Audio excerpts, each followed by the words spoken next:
अस्सलाम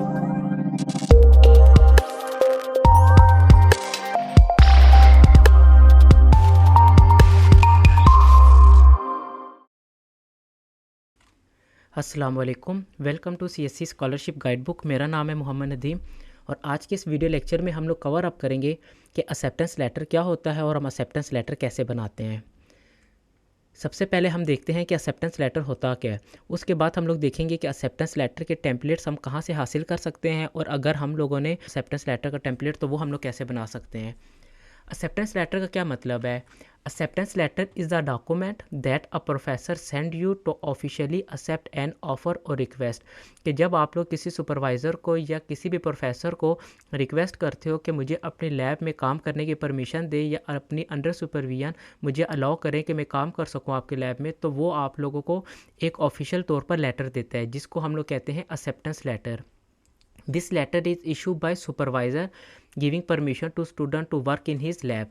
अब इस एक्सेप्टेंस लेटर का पर्पज़ क्या होता है? इस एक्सेप्टेंस लेटर का पर्पज़ ये होता है कि आप लोगों को अगर किसी भी सुपरवाइज़र की लैब में काम करना है कि लैब में काम करने के लिए आप लोगों को एक लेटर चाहिए होगा, उसकी परमिशन चाहिए होगी, जिस परमिशन को आप लोग हैंड रिटन फॉर्म में लेकर आओगे और उस हैंड रिटन फॉर्म को आप लोगों ने डॉक्यूमेंट्स के साथ अपलोड करना है, जो आप लोगों को शो करेगा कि आप लोगों को इस सुपरवाइज़र ने अपनी लैब में काम करने के लिए अलाउ कर दिया है।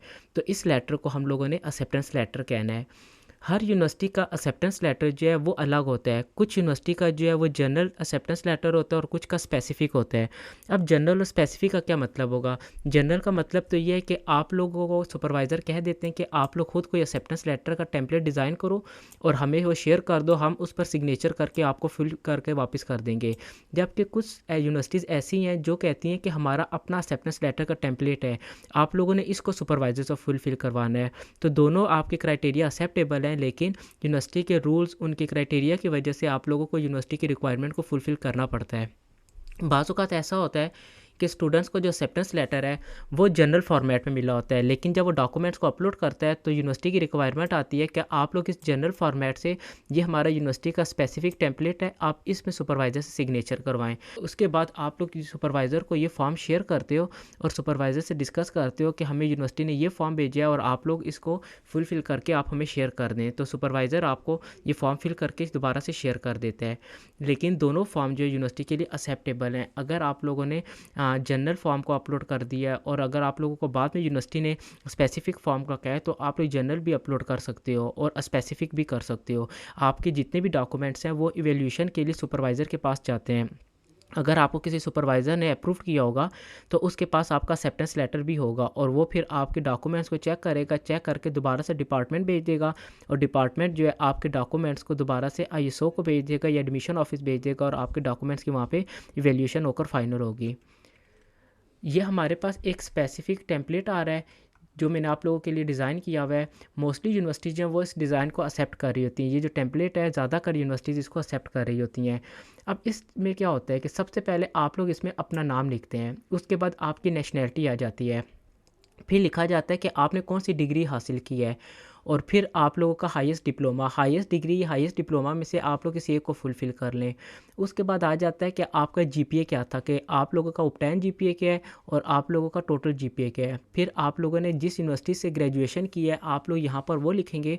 उसके बाद आपका मेजर क्या था, आप लोगों ने अगर लेट्स सपोज कंप्यूटर साइंस में किया है तो आप लोग लिखोगे, अगर मास्टर किया हुआ और PhD के लिए एक्सेप्टेंस लेटर ले रहे हो तो आप लोग लिखोगे master of science in computer science. आप लोगों ने अगर प्रॉपर उसका नाम लिखना है, आप लोगों ने सिर्फ यह नहीं लिखना कि कंप्यूटर साइंस, या आप लोग ऐसा नहीं लिखोगे मास्टर, आप लोगों ने पूरा लिखना है कि आप लोगों ने कौन सी डिग्री ली है, बैचलर की ली है, मास्टर की ली है और किस स्पेशलाइजेशन में ली है, आपने वो भी लिखना है। उसके बाद आप लोगों ने यहाँ पर अपना ईमेल एड्रेस प्रोवाइड करना है कि आपका ईमेल एड्रेस क्या है। उसके बाद नेक्स्ट हमारे पास आ जाता है सुपरवाइज़र का एरिया। अब इस एरिया में सुपरवाइज़र अपना सिग्नेचर करके आपको देगा, जिसमें सबसे पहले सुपरवाइज़र ने क्या करना है कि आपके लिए मास्टर की एक्सेप्टेंस आपको दे रहा है या डॉक्टर की एक्सेप्टेंस दे रहा है, इन दोनों में से जो भी जिस चीज़ के लिए भी आपको एक्सेप्टेंस दे रहा है उसके ऊपर सिग्नेचर कर देगा।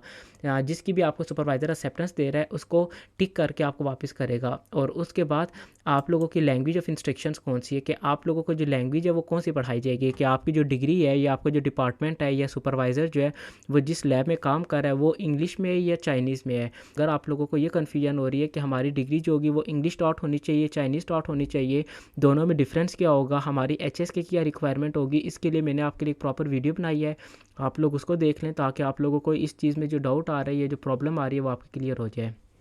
उसके बाद यहाँ पर लिखा जाएगा कि सुपरवाइज़र ने आपको किस डिपार्टमेंट के लिए और किस मेजर के लिए एक्सेप्ट किया है। मैंने एक एग्जांपल के लिए आपको लिख दिया computer software and theory.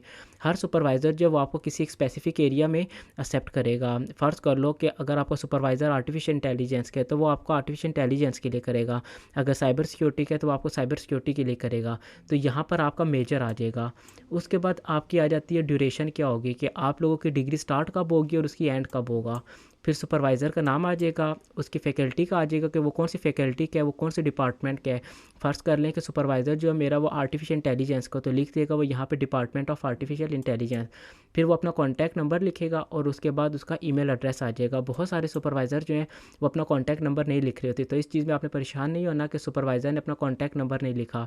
Contact number आप लोगों को उस टाइम शेयर किया जाता है कि जब आप लोगों को यूनिवर्सिटी की तरफ से एडमिशन हो जाता है, और उसके बाद आप लोगों को सुपरवाइज़र अपना वीचैट भी शेयर कर देता है और अपना ईमेल भी आपके साथ प्रॉपर जो होता है, जो ऑफिशियल तौर पर यूज़ हो रहा होता है, वो आपको शेयर कर देते हैं।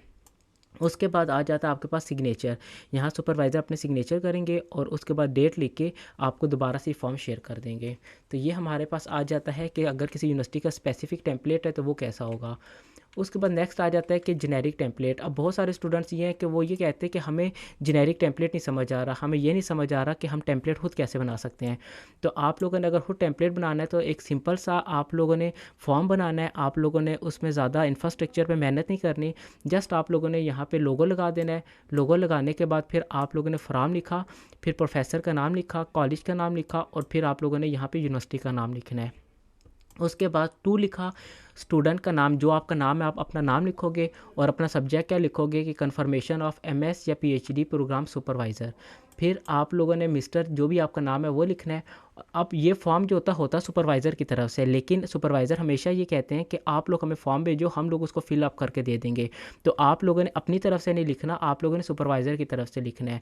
तो इसलिए आप लोग इस चीज़ पे केयरफुल रहें कि आप लोग जब फॉर्म बनाएं तो आप लोगों ने सुपरवाइज़र के पॉइंट ऑफ व्यू को देखकर बनाना है, आप लोगों ने अपने पॉइंट ऑफ व्यू को देखकर नहीं बनाना।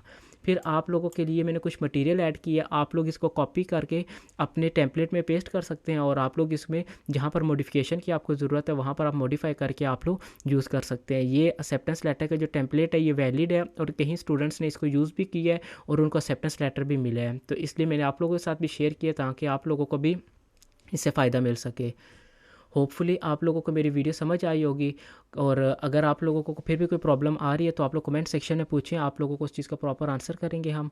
और अगर आप लोगों को कोई वीडियो समझ नहीं आ रही है, या अगर आप लोगों को किसी भी किस्म की कोई भी प्रॉब्लम आ रही है, तो आप लोग हमारी प्ले लिस्ट में जाकर हर चीज़ को एक्सेस कर सकते हैं। हम लोगों ने आपके लिए हर चीज़ को डिटेल में कवर अप किया है ताकि आप लोगों के लिए कोई प्रॉब्लम ना आए। हर टॉपिक, हर पॉइंट को हम लोगों ने डिटेल में कवर इसीलिए किया है कि आप लोगों को किसी कंसल्टेंट के साथ या एजेंसी के साथ आपको कॉन्टैक्ट ना करना पड़े। जो प्रॉब्लम्स आप लोगों को आ रही हो वो आप लोग हमारी वीडियोस देख के आप लोग कवर अप कर सके। मिलते हैं नेक्स्ट लेक्चर में। आज के लेक्चर के लिए इतना ही। अल्लाह हाफिज़।